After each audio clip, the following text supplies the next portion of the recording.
नमस्कार, 20 मिनट 20 खबर में आपका स्वागत है। मैं हूं आपके साथ सुमित गुप्ता। अगले 20 मिनट में हम आपको 20 अहम खबरों से रूबरू करवाने वाले हैं। तो चलिए शुरू करते हैं 20 मिनट में 20 खबरों का सिलसिला। आजादी के 75वीं सालगिरह को लेकर जहां पूरे देश में उत्साह चरम पर है, वहीं आतंकी नापाक साजिश रचने में भी लगातार जुटे हुए हैं। हालांकि हमारे वीर जवान ऐसी साजिशों को लगातार नाकाम कर रहे हैं। 15 अगस्त से पहले जम्मू कश्मीर के राजौरी के परगल में भी वीर जवानों ने उरी हमले जैसी साजिश को नाकाम कर दिया और 2 आतंकियों को ढेर कर दिया। हालांकि इन आतंकियों से लोहा लेते हुए हमारे 3 जवान भी वीर गति को प्राप्त हो गए। जानकारी के मुताबिक कुछ आतंकियों ने बुधवार की देर रात राजौरी के परगल आर्मी कैंप में घुसने की कोशिश की। इसके बाद सुरक्षा बलों ने जवाबी कार्रवाई की। 11 राष्ट्रीय राइफल से मिली जानकारी के मुताबिक आर्मी कैंप पर यह आत्मघाती हमला किया गया था, जिसमें 2 आतंकी मारे गए। हालांकि अभी ये पता नहीं चल पाया है कि कितने आतंकियों ने ये हमला किया था। पूरे इलाके में सर्च ऑपरेशन जारी है। परगल कैंप राजौरी से 25 किलोमीटर की दूरी पर है।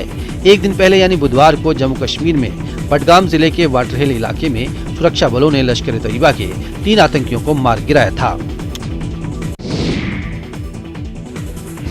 महाराष्ट्र के जालना में आयकर विभाग ने 5 बिजनेस ग्रुप के ठिकानों से करीब 390 करोड़ की बेमानी संपत्ति को जब्त की है। रेड में 58 करोड़ रुपए नकद, 32 किलो सोने के आभूषण, 16 करोड़ रुपए के हीरे मोती मिले हैं। आयकर विभाग की टीम को कैश गिनने में करीब 13 घंटे लग गए। कुछ कर्मचारियों की कैश गिनते गिनते तबीयत खराब हो गई। नोटों को स्टेट बैंक ऑफ इंडिया की लोकल ब्रांच में ले जाकर गिना गया।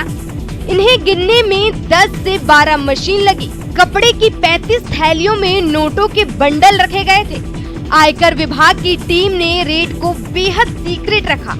हर तरह की एहतियात बरती गई। इसके लिए टीम ने अपनी गाड़ियों पर दूल्हे और दुल्हन के नाम के स्टिकर चिपका रखे थे, जिससे ये पता चले कि ये गाड़ियाँ किसी शादी में जा रही हैं। इस ऑपरेशन के दौरान सभी दुल्हनियां हम ले जाएंगे कोड वर्ड में बात कर रहे थे। आयकर विभाग के सूत्रों के मुताबिक SRJ स्टील, कलिका स्टील, एक कोऑपरेटर बैंक, फाइनेंसर बिमल राज बोरा, डीलर प्रदीप बोरा की फैक्ट्री, घर और दफ्तरों पर 1 से 7 अगस्त तक कार्रवाई की गई। भारी बारिश के कारण तबाही की खबरें लगातार आ रही हैं। हिमाचल प्रदेश के मंडी जिले के चंडीगढ़ मनाली नेशनल हाईवे पर उस वक्त लोगों की सांसें अटक गई जब पहाड़ी से पत्थरों की बरसात होने लगी। इलाके में भारी बारिश के कारण 7 मील पर पहाड़ी से बरसते पत्थर हाईवे पर आ गिरे। जिस वक्त ये पत्थर गिरे उस वक्त हाईवे से एक वॉल्वो बस, एक ट्रक और एक जीप गुजर रहे थे। जैसे ही लोगों को पत्थर गिरने का पता चला तो सभी गाड़ियों को वहीं पर छोड़कर सुरक्षित स्थान की तरफ भागे। समय रहते सभी सुरक्षित निकल आए। इसके बाद एक बड़ा पत्थर जीप पर आ गिरा, जिससे जीप को भारी नुकसान पहुंचा। वहीं बस और ट्रक के आगे पीछे पत्थर गिरे हैं। हालांकि इनको नुकसान नहीं हुआ है। तीनों गाड़ियों के आगे और पीछे भारी मलबा आने से गाड़ियां फंसकर रह गईं और नेशनल हाईवे पूरी तरह से बाधित हो गया। इस बीच स्थानीय प्रशासन ने लोगों से फिलहाल अपनी यात्रा टालने की अपील की है।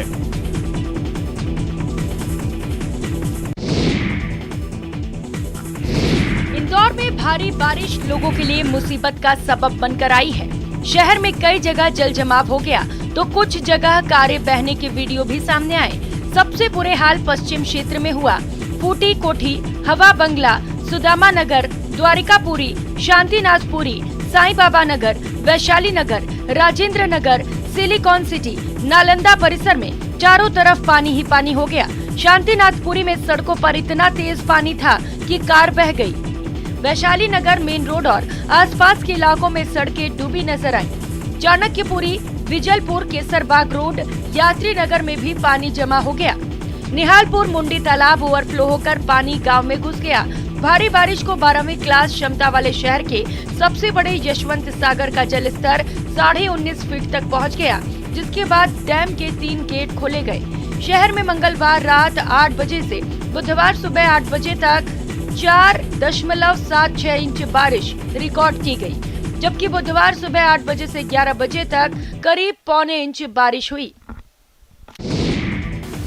भारी बारिश ने जम्मू कश्मीर में तबाही मचा रखी है। भारी बारिश से कई इलाकों में जनजीवन अस्त व्यस्त नजर आ रहा है। वहीं गुरुवार सुबह उस समय बड़ी तबाही मच गई जब रामबन जिले में अचानक बादल फट गया। बादल फटने की वजह से हादसे के शिकार हुए 2 लोग लापता बताए जा रहे हैं। दूसरी ओर लगातार लैंडस्लाइड होने और पत्थर गिरने की वजह से नेशनल हाईवे भी बाधित हो गया है। बादल फटने के बाद हुई लैंडस्लाइड से कई लोग फंस गए। इस बीच बादल फटने से मची तबाही के बाद स्थानीय प्रशासन ने लोगों को चेनाब नदी से दूर रहने की सलाह दी है। चेनाब नदी और सभी लोकल नाले खतरे के निशान से ऊपर बह रहे हैं। लोगों को सुरक्षित जगह पर रहने को कहा गया है। बता दें कि जम्मू कश्मीर में भी लगातार बारिश हो रही है। इससे जम्मू में तवी नदी का जलस्तर बढ़ गया है। इसी तरह हिमाचल प्रदेश के कुल्लू जिले में भी आज बादल फटने के बाद हुई भीषण बारिश में 10 दुकानें और 3 वाहन बह गए।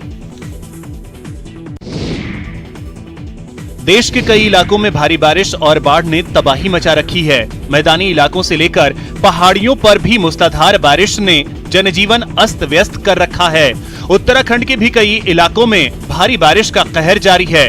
उत्तरकाशी जिले के पुरोला में भी बारिश का कहर देखने को मिला, जहां कुमोला खड्ड में नाला उफान में आने से 10 दुकानें बह गईं। इस तबाही की तस्वीरें आप देख सकते हैं। किस तरह भारी बारिश से गदेरा में उफान आने से 10 दुकानें गदेरे में समाई दिख रही हैं। भारी बारिश और पानी भरने से इलाके में जनजीवन पूरी तरह अस्त व्यस्त नजर आया। इस क्षेत्र में रात भर लोग सो नहीं पाए। वहीं यमुना घाटी में तेज बारिश से जगह जगह नुकसान की खबरें हैं। अतिवृष्टि हुई, उसके कारण लोगों को अति नुकसान हुआ। इसके लिए मैं शासन प्रशासन से अनुरोध करता हूं कि लोगों को उचित मुआवजा मिला जाए।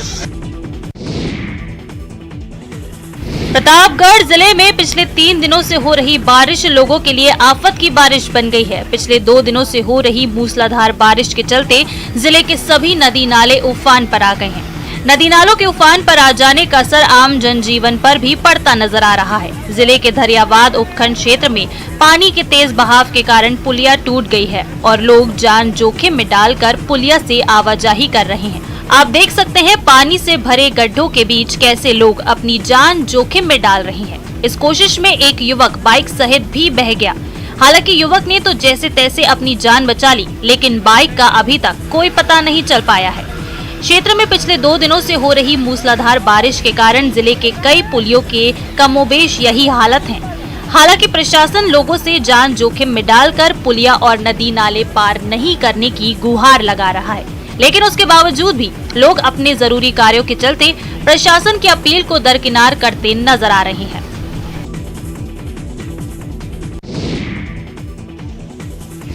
डूंगरपुर जिले में बारिश का दौर लगातार बना हुआ है। वहीं पड़ोसी जिलों बांसवाड़ा और प्रतापगढ़ जिलों में भी लगातार बारिश हो रही है। लगातार बारिश से सोम, माही व जाखम नदी में पानी की आवक जारी है, जिसके कारण डूंगरपुर जिले के बेनेश्वर धाम टापू में तब्दील हो गया है। धाम को जोड़ने वाले 3 पुलों पर पानी की चादर चल रही है।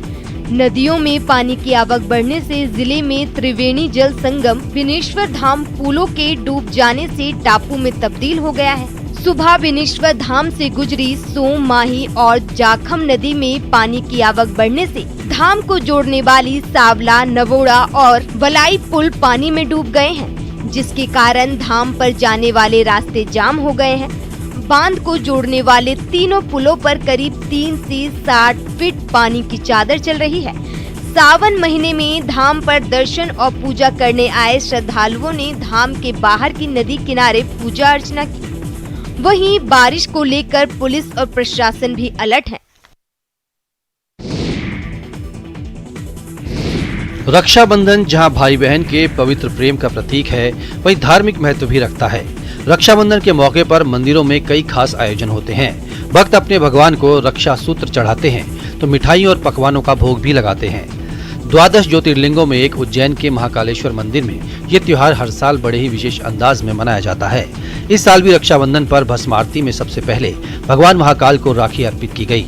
राखी बांधने से पहले नंदी हॉल और गर्भगृह में फूलों से आकर्षक श्रृंगार किया जाता है। पुजारी परिवार की महिलाओं ने ही इमिटेशन रत्न जड़ित मोरपंखी वाली ये राखी बनाई। 4 फीट की ये राखी शैव और वैष्णव परंपरा के समन्वय का प्रतिनिधित्व कर रही है। भगवान शिव भगवान कृष्ण के आराध्य हैं, इसलिए भगवान महाकाल को मोरपंख की राखी बांधी गई है। इसके अलावा उज्जैन में जो सबसे खास रहता है वो रहता है 1.25 लाख लड्डुओं का भोग। राखी बांधने के बाद 1.25 लाख लड्डुओं का महाभोग भी बाबा को अर्पण किया जाता है। ये परंपरा कई सालों से चली आ रही है। सबसे पहले हर त्योहार बाबा महाकाल के मंदिर से ही शुरू किया जाता है। इसके अलावा शहर के अन्य मंदिरों में भी भगवान को राखी बांधी जाती है। महाकाल मंदिर के पास स्थित बड़े गणेश मंदिर में भी गौरीपुत्र गणेश को राखी बांधी जाती है। मान्यता है कि श्रावण मास में उपवास करने के बाद रक्षाबंधन के दिन महाकाल को अर्पित किए गए लड्डू प्रसाद देकर उपवास का समापन होता है। प्रधानमंत्री नरेंद्र मोदी ने इस बार बेहद खास तरीके से रक्षा बंधन पर्व मनाया। उन्होंने प्रधानमंत्री कार्यालय में काम करने वाले सफाई कर्मी, माली और अन्य कर्मचारियों की बेटियों से राखियां बंधवाईं। छोटी छोटी बच्चियां पीएम को राखी बांधकर बेहद ही खुश नजर आईं। पीएम ने सभी बच्चियों को सिर पर हाथ रखकर आशीर्वाद दिया। पीएम ने राखी बांधने आई बच्चियों से बड़े प्यार से मिले और उनके साथ बातचीत भी की। वहीं रक्षाबंधन पर एक बेहद ही खास तस्वीर नजर आई, जब केंद्रीय मंत्री साध्वी निरंजन ज्योति ने पूर्व केंद्रीय मंत्री मुख्तार अब्बास नकवी को राखी बांधी। साध्वी निरंजन ज्योति ने मुख्तार अब्बास नकवी को तिलक लगाया और राखी बांधी। फिर दोनों ने एक दूसरे को मिठाई भी खिलाई। निरंजन ने नकवी को राखी बांधकर उनकी दीर्घायु और सुख समृद्धि की कामना की, तो नकवी ने मरते दम तक भाई के कर्तव्यों को निभाते रहने का संकल्प लिया। नकवी ने साध्वी निरंजन ज्योति को गिफ्ट भी दिया। रक्षाबंधन यानी भाई बहन के पवित्र प्रेम के प्रतीक का इजहार। इस दिन जहां बहनें अपने भाइयों की कलाइयों में राखी बांधकर उनकी दीर्घायु और सुख समृद्धि की कामना करती हैं, वहीं भाई मरते दम तक अपनी बहन की रक्षा का संकल्प लेता है। लेकिन कई भाई ऐसे हैं जो देश की रक्षा के लिए सरहदों पर डटे हैं। वो इस पवित्र मौके पर अपनी बहनों का आशीर्वाद नहीं ले पाते हैं।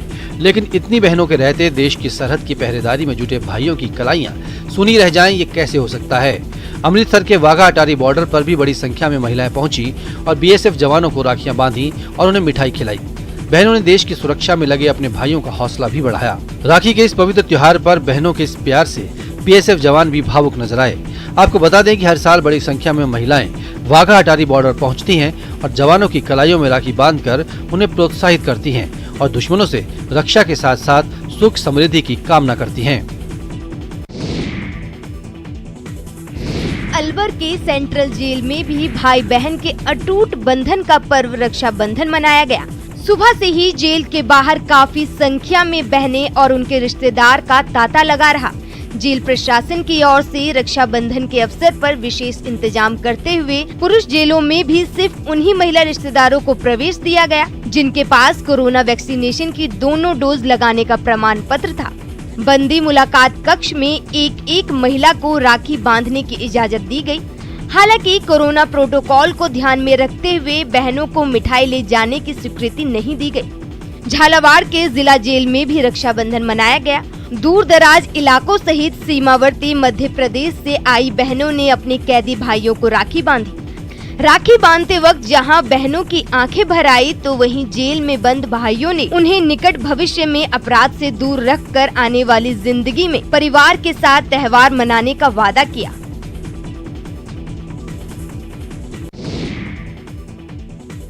देश को सबसे अधिक सैनिक और शहीद देने वाले जिले झुंझुनू में रक्षाबंधन के पर्व पर एक अनूठी परंपरा है।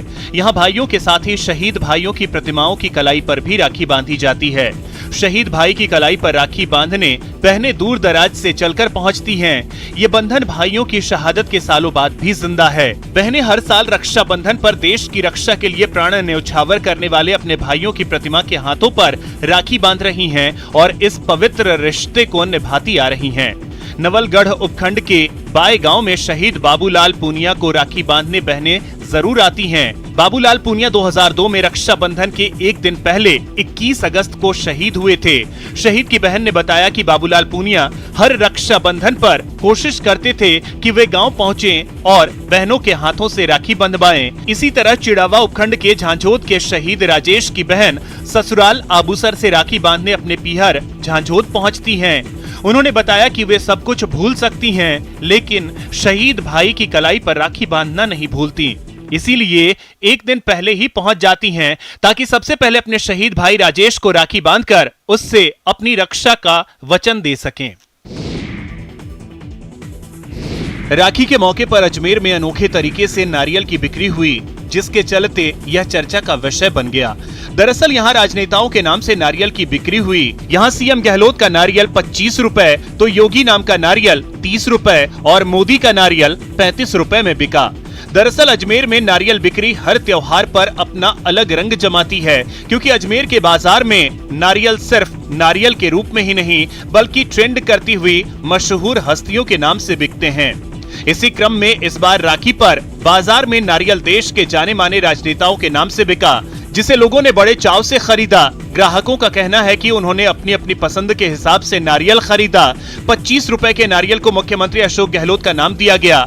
लोगों का कहना है कि मुख्यमंत्री अशोक गहलोत के राज में जनता महंगाई, भ्रष्टाचार, अपराधों से त्रस्त है। वहीं योगी आदित्यनाथ पिछले कुछ सालों में एक हीरो की तरह जनता की नजरों में उभरे हैं, तो प्रधानमंत्री नरेंद्र मोदी लंबे समय से जनता के चहेते बने हुए हैं। इसीलिए 35 रुपए वाले नारियल का नाम उनके नाम पर रखा गया है।